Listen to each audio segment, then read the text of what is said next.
This city will not be victimized by mass crusaders who fart on people at night. I need you to fart on my face. Hollow, you look tired. Microaggression! You can't believe what the media tells you.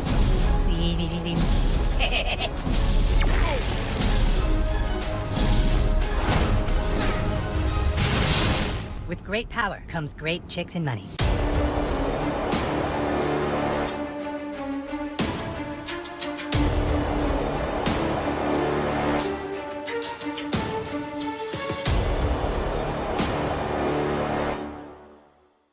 In today's video, we're going to be checking out South Park: The Fractured Butthole, but I'm going to try and draw some comparisons and outline the negatives and the positives compared to The Stick of Truth. We're going to be covering gameplay, story, and as always, I'm going to give my honest thoughts, feelings, and opinions and try and be informative. My current experience with the game is around about 70 hours, completing both games to 100% completion, which is every in-game collectible found. So in The Fractured Butthole, you continue your journey with the new kid, and the story picks up right where it left off with The Stick of Truth. You are King Douchebag and viewed as an unstoppable force by the townspeople of South Park. However, Eric Cartman decides to switch the game that you're playing to superheroes by going back in time as the Coon and calling on the help of the other main cast of characters, Kyle, Stan, and Kenny, with the objective of finding a cat in order to help kickstart a superhero franchise and later stop a crime wave that is spreading across the town of South Park. The new kid's social status within South Park is reset. This is thanks to the social media switch to Coonstagram, and you basically end up back at level 1 with no friends.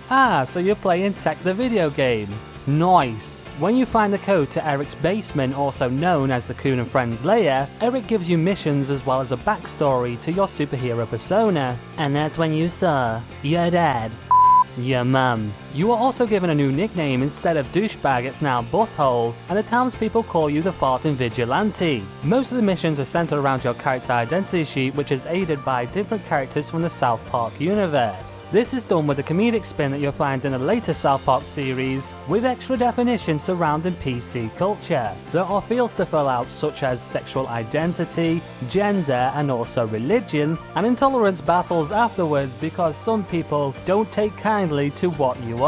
But it's not all about PC culture. Other themes include fighting the Raisin Girls to find your superhero kryptonite, helping Tweak and Craig overcome their relationship expectations, helping PC Principal and his fight against microaggressions, genetic manipulation by cloning, escaping a strip club, bending time with your farts, and even, I kid you not, pimping out Eric Cartman's mum. Just like in The Stick of Truth, there are two factions fighting against each other, but this time it's not about the Stick of Truth, it's a race to becoming the most successful superhero franchise. On one hand, you got Coon and Friends, Eric, Kyle, Craig, and also Jimmy. And don't forget Scott Marketing, he has diabetes. And for Freedom Pals, you have Stan, Kenny, Tweak, Token, and Timmy. So a mix between the main characters and also classmates, and Wendy also joins in the fight with her alter ego Call Girl. There is some clever writing on display throughout this game, as it does take into consideration what gender you choose. However, for the most part, the main characters do choose to ignore the fact that you chose female, which does make sense because of Eric Cartman's No Girls Allowed policy, with the only voice lines being changed as Wendy and Mr. Mackey.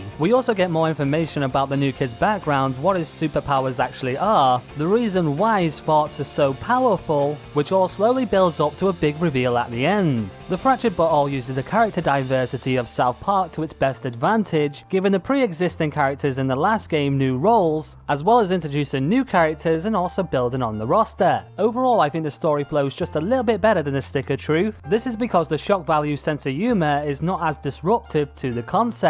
However, there is a little bit of a trade-off to the comedic value. With that said, in no way, shape or form am I saying that this isn't a laugh out loud game, because the whole concept of bending time with your farts and also pimping out Eric Cartman's mum is just hilarious. However, there is just more of a sense of structure within the story going on within the Fractured Butthole.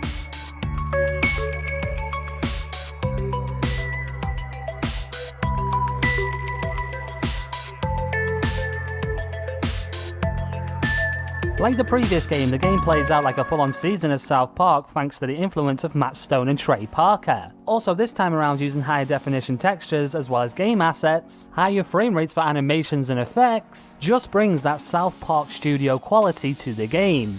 Hell, it could even be seen as more impressive than the actual show thanks to the interaction factor of video games. Not to mention this game also has pretty low hardware requirements, low enough actually to make a budget gamer smile, which we all know is a rare occurrence and only happens once a year when a good indie title comes out. There wasn't any bugs or glitches that I came across apart from the fart glitch, which is an in-game mechanic by the way. However, if you start a new game because you've already completed it and try and get into the Coon and Friends base early, without using the code you'll be labelled Tom Brady and it will call you out for cheating. Cause you broke the rules.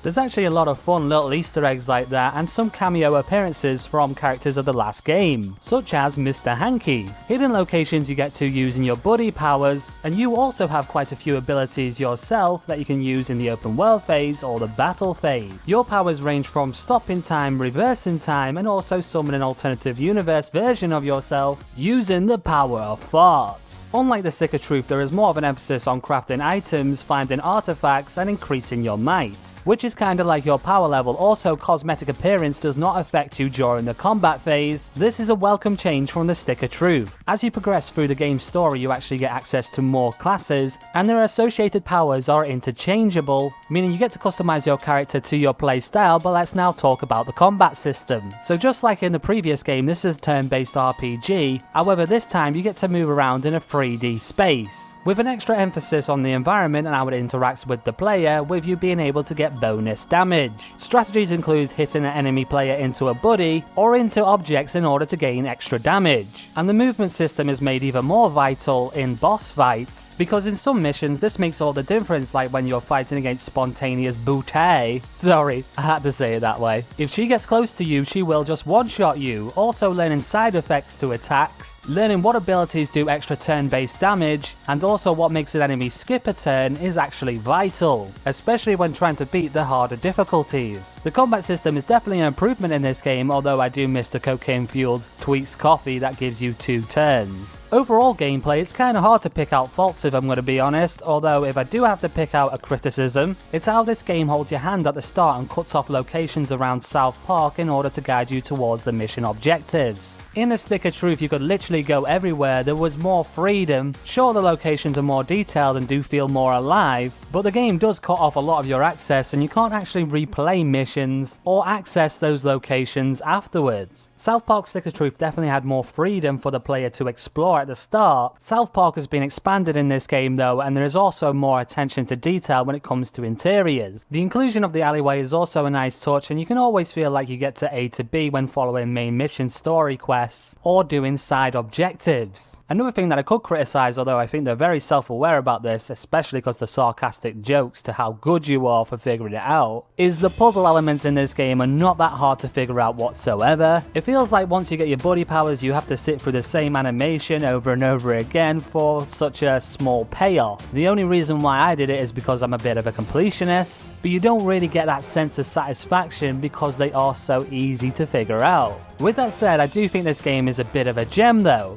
With the influence of the brains of South Park being behind it, it really does bring the story, the concepts, and the larger-than-life townspeople of South Park to life. The game is written in a way to, depending on what part you are actually in during the game, that will alter the voice lines of the characters that you interact with, giving it a good sense of diversity. I think if you are a fan of South Park, you wouldn't even mind picking this up at full price, because although it doesn't have the most content for an RPG game, for the amount of hours that you will be playing this game for, all those hours will be quality content. I'm pretty sure that you won't be disappointed in this game, so I can go ahead and say without any hesitation that I do actually fully recommend this game. In my personal opinion, it's probably one of the best games to be associated with either TV or movies. Anyway, that is my final thoughts on South Park The Fractured Butthole. I hope you enjoyed today's video. If you did, smash that like button for me. Also get subscribed to the channel. Don't forget to turn on the notification bell so you can be notified to when the Any Good series videos come out. I've been Tech and I'll see you in the next video.